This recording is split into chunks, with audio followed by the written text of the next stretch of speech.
What is going on, guys? What is going on, 27 Squad? Welcome back in to another video, and this has been one of the biggest videos that I've been trying to do for a while now. I wanted to wait until we get a little closer to free agency before I make a video like this, but pretty much what we are going to do in this video is sort of predict what the Giants are going to do in free agency. It's going to be a mixture of that along with what I would do in free agency. You guys got to kind of bear with me in this video. We're going to run a scenario here about what the Giants could do in free agency. And I would also challenge other content creators if they want to do their own offseason for the New York Giants. I think this would be a cool thing to really to put out there for the Giants content creators to get our different views on how we want this offseason to go. So I think it'll be fun. I challenge other YouTube content creators to do it, other Giants YouTube content creators more specifically. But if you guys are another content creator of a different team, you guys can also do it for yours as well. All right, let's get into the video. The first thing we're going to do is run that intro.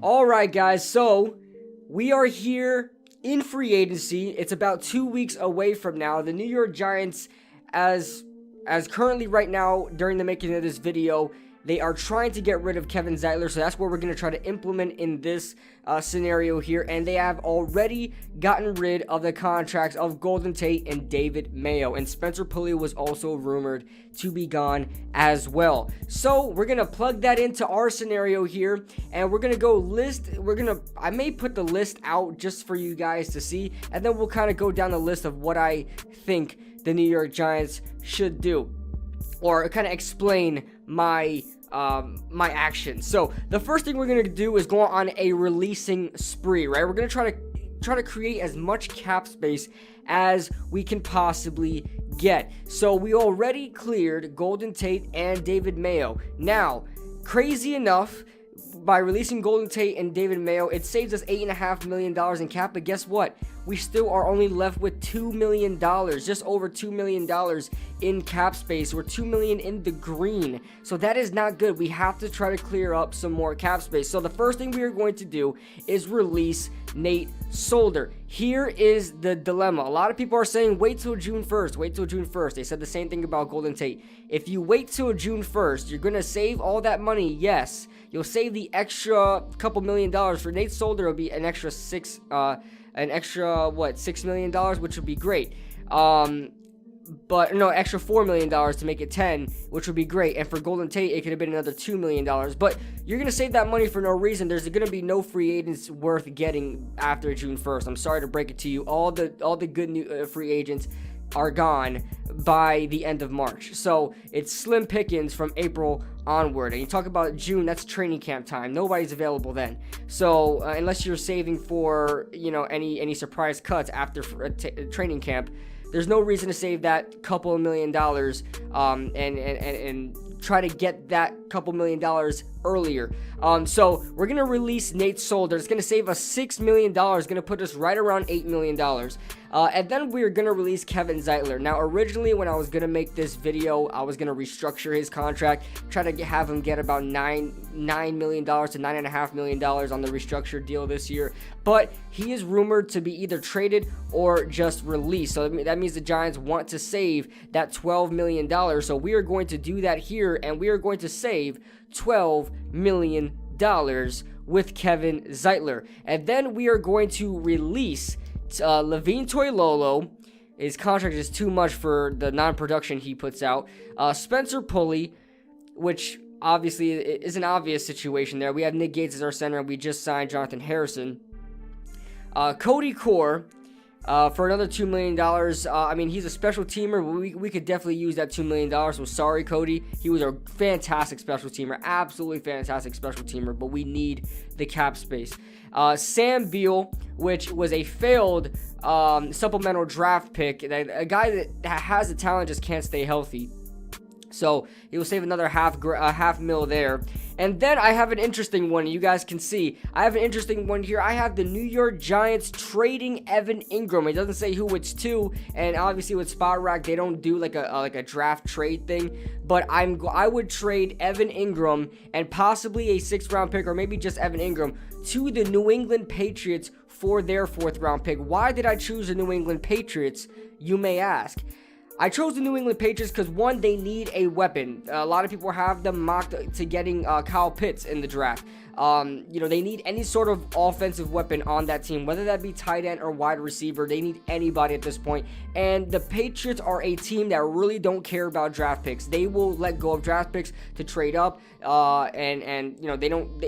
they don't even draft well in drafts, right? They don't draft very well in drafts. So they're a team that I think wouldn't mind giving up a 4th round pick for Evan Ingram so long as they upgrade their position. And Evan Ingram would be a good tight end in New England. I think he could work well there and honestly be one of the best players already on that offense for the Patriots. So that's why I chose the New England Patriots receiving Evan Ingram for a 4th round pick, and that will be noted later on in the video, and you guys will know why. We're going to do a mock draft live. So that being said, we're going to trade Evan Ingram before March 17th. This is very key. Before March 17th, if we trade Evan Ingram within these couple of days, within these 2 weeks, we will save 100% of that cap space, $6 million. You would basically be tagging Evan Ingram to then trading him, which is great. A tag and trade. So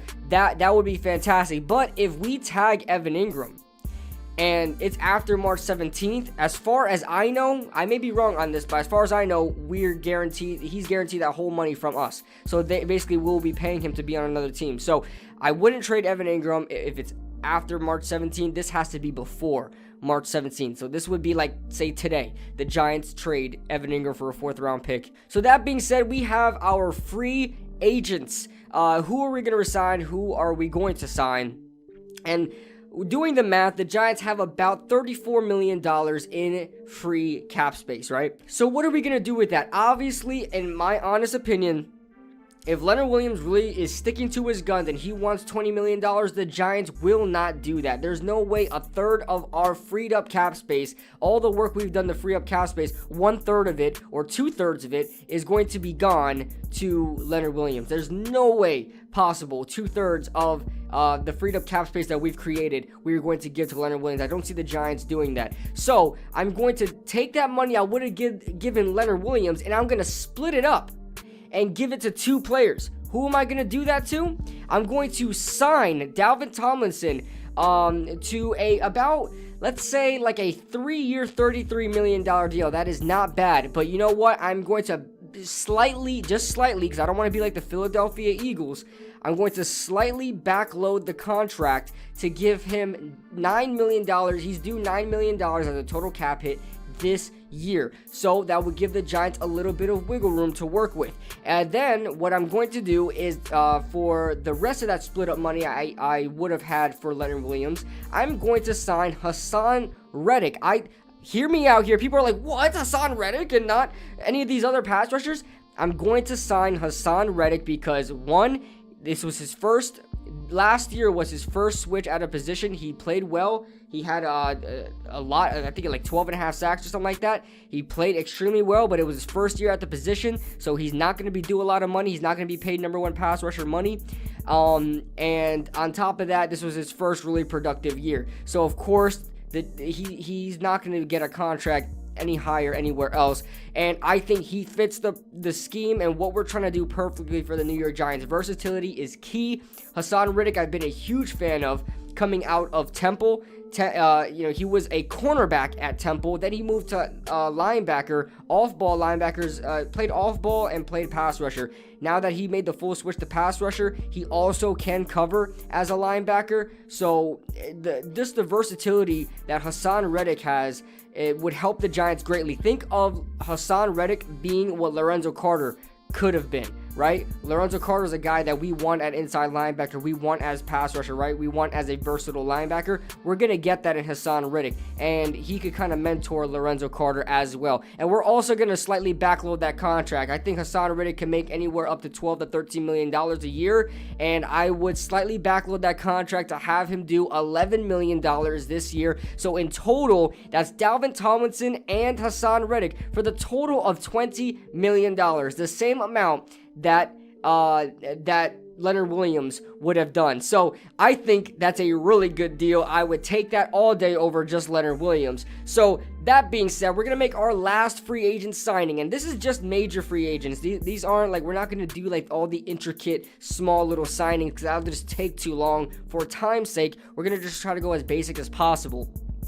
And for the last free agent I'm going to sign is a wide receiver, but it's not your Will Fullers, it's not your Sammy Watkins, it's not your Allen Robinsons or Kenny Galladay's. I don't think the Giants are going to be in the market for that because they'll only have $14 million left over from all of these signings here. I think the New York Giants are going to go slightly down the pole of wide receivers, and they're gonna grab up Josh Reynolds, the former wide receiver of the Los Angeles Rams. He is a really good target. I believe he's over like 6'2" or something like that. He's a taller receiver, gets those jump balls, and had over 600 yards last season. You can see by his stats in his career how like his progression throughout the years. He's always gotten better and better and better, and always has demanded a better role in the Rams offense. And this is a Ram offense with absolutely a stacked wide receiving core. He was still able to find time to constantly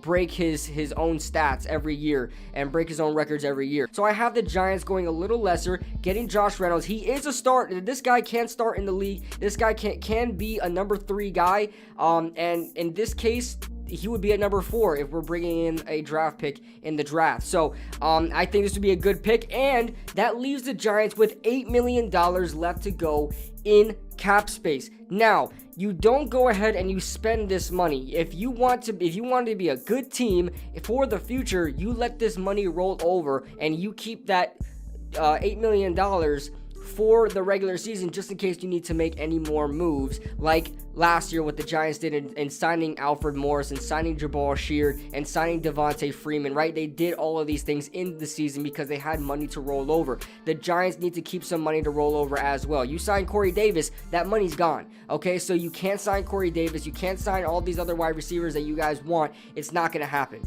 all right? So that is the scenario I have for the New York Giants as far as free agency goes. So that's all that free agency goes. We're going to move on to the draft, but before we do, we got a word from our sponsor. That's right, this video is sponsored. Roll the tape. Fellas, we've all been there. Ah! Yikes, but I got someone to help you with that. Oh, wrong shirt. Ah, that's better. That's right, this video is sponsored by Manscaped, who is the best in men's below-the-waist grooming. Manscaped offers precision-engineered tools for your family jewels. They obsess over their technology developments to provide you the best tools for your grooming experience. Manscaped is trusted by over 2 million men worldwide. We have an exclusive offer for the 27 squad from Manscaped themselves. 20% off plus free shipping with the code KB27 at manscaped.com. Manscaped hooked me up with a bunch of tools and formulations for their Perfect Package 3.0 kit. Manscaped has perfected the best ball hair trimmer ever, the Lawnmower 3.0. Their 3rd generation trimmer features their cutting-edge ceramic blade to reduce grooming accidents thanks to their advanced skin-safe technology. In addition, this trimmer comes with an LED light for a more precise shave, and guess what? It's waterproof, so your showers just got more entertaining. And I know this is self-explanatory, but I gotta say it anyway. Don't use this on your face after you use it on your crotch. That's just gross, man. Don't do that. No. The Perfect Package 3.0 also includes the Crop Preserver, an anti-chafing ball deodorant and moisturizer. You already put deodorant on your armpits. Why aren't you putting deodorant in the smelliest part of your body? Now, this is for all my athletes out there. We all get hot and sweaty, especially down there. Introducing the Crop Reviver. This product, along with the Crop Preserver, keeps your balls from sweating, smelling, and sticking. Manscaped also threw in 2 free gifts into their perfect package. A pair of high-performance boxer briefs that'll keep your junk feeling fresh all day. And a travel shed bag to store all of your grooming goodies.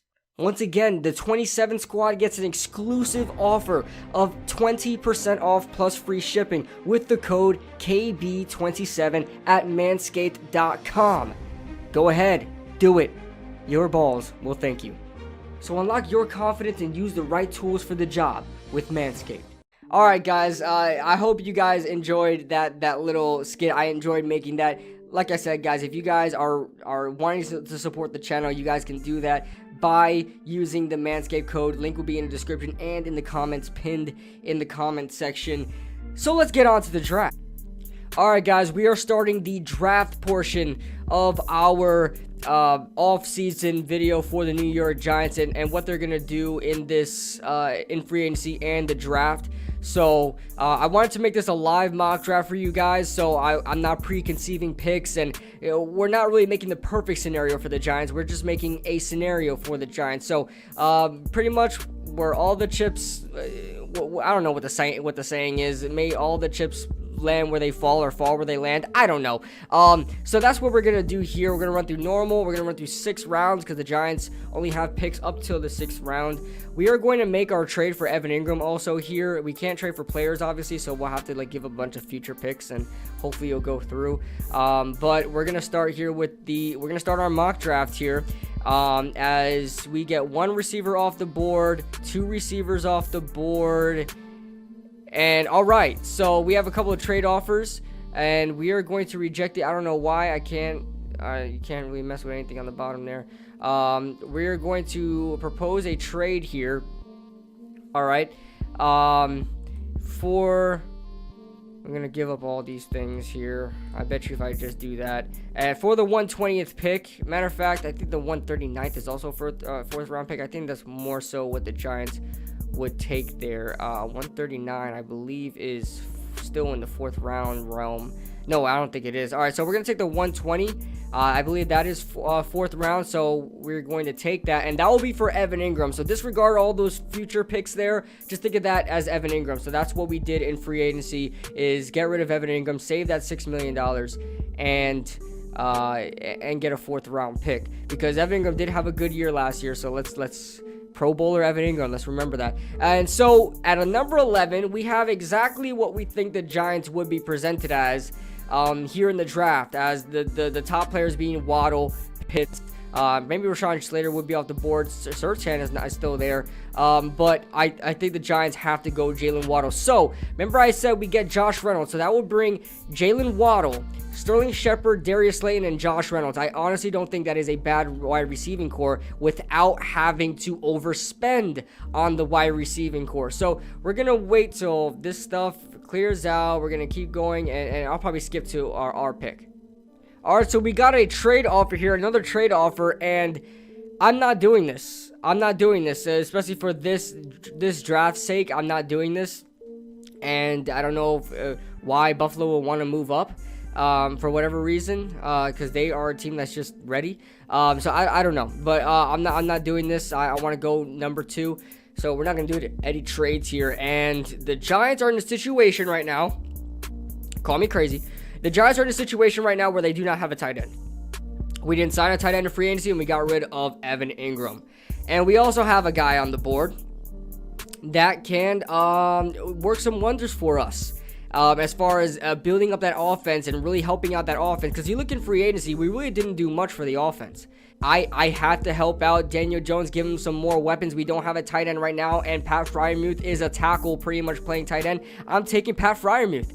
Call me crazy. Call me crazy. Let's try to find a guard later on in the draft. We are going to skip to our next picks. I know some people may want to see how the draft will land, but you guys will see based on the players that we have up. So I'm going to skip to our next pick. All right, so the Giants are up again, and they are in a need of a guard now, right? So we have this Deontay Brown guy who I believe was like a run. Correct me if I'm wrong. I thought he was like a run. I haven't done much research on the guards yet, as far as this far down on the list. So Deontay Brown, I believe, is a run first guard, like a run blocking guard. Don't think that's really what we need. We already have that. We may have to get a guy like Ben Cleveland. Let me do some research real quick before I get people killing me in the comments. All right, so after doing a quick 5 to 10 minutes of research and comparing the two guys, it seemed like Deontay Brown is more of the pass protector that we need. People may be killing me in the comments right now. I apologize. I'm going to do it. I'm going to take Deontay Brown, guard out of Alabama. And he protected for Mac Jones. Who? Mac Jones. So let's go on to our next pick. All right, so we look at the New York Giants and what we have so far.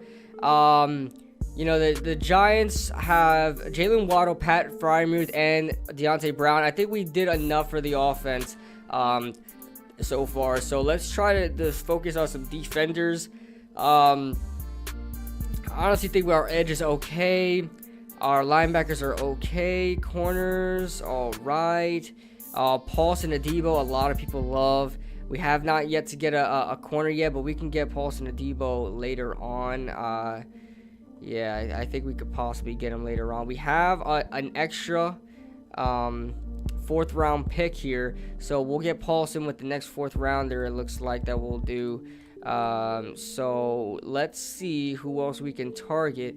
Maybe we get another tackle. Who knows? All right, this may be a crazy pick, but in my offseason, I did not resign Wayne Gallman or Alfred Morris, and the Giants may they could definitely get Alfred Morris back. I don't think Wayne Gallman's coming back for any cheap money, and I think the Giants are in need of a running back. Why not get a guy like Trey Sermon in the draft? Trey Sermon's a guy that can come off the bench for Saquon Barkley and eventually, have a better role. If Saquon Barkley still gets hurt, still has a problem getting hurt, he could be a good insurance plan. I know Trey Sermon was hurt in college, and that would be not a great move to make, but as far as what I did in the offseason, edge rusher doesn't seem like a huge need as it once was, as we got Hassan Reddick in there. We still got Lorenzo Carter. We didn't re-sign Kyler Fackrell. Maybe we can get another edge if you guys wanted to, but I definitely did not do too much research on all these guys, so that maybe the mock draft section is going to be a little bit difficult for me. So you know what, I think we'll have to find somebody to draft, but just the value is not there at all for these picks, and I'm tired of getting draft picks. I'm tired of getting edge rushers in the 4th round. This is post-edit KB here, just to let you guys know we're going to skip to the end of the draft so you guys can see all the picks, because I did not notice that this video has gone on for way too long, so I apologize about that. Let's skip to the end of the draft because I'm pretty much BSing anyway. Alright guys, we have completed our draft. You guys saw me walk through it a little bit, so if you guys are going crazy about some picks that I shouldn't have made, I apologize. That there was a lot of guys off the board that I didn't think would be off the board. I kind of had everything set, what I wanted to do, and some of that just did not work out. Listen, Pat Freiermuth was there at 42. I don't see how you don't take him. This guy, I don't know why, is not projected in like high 1st round. I'm taking Pat Freiermuth. I know we had a position of need at guard, but I redressed that with Deontay Brown in the 3rd. So we totally loaded up on offense for the first 4 rounds, and then with that pick that we got for Evan Ingram, we drafted Paulson Adebo, and then I got some random guys you would want on special teams, like you want like a tackle or a linebacker. So I went tackle and got a cornerback, another cornerback for special teams stuff. So I really don't, the 6th round picks I really don't care about too much. So, and we got Trey Sermon because there wasn't really anybody else of need over there. I didn't see anybody of value over there. So that's all I got for you guys. Let me know your thoughts in the comment section below. I'm really interested to see you guys' own scenarios. You guys can link them to me on Twitter or whatever the case may be. And Giants content creators, I urge you, if you guys really are up for the challenge, to do this yourself. I really want to see the different takes each content creators has on the Giants offseason. So that being said, guys, let me know your thoughts in the comment section below. Leave a like if you guys enjoy it. Subscribe if you guys are new. Use the Manscaped code link in the description and the comment section. And I'll see you guys in the next video. Woo!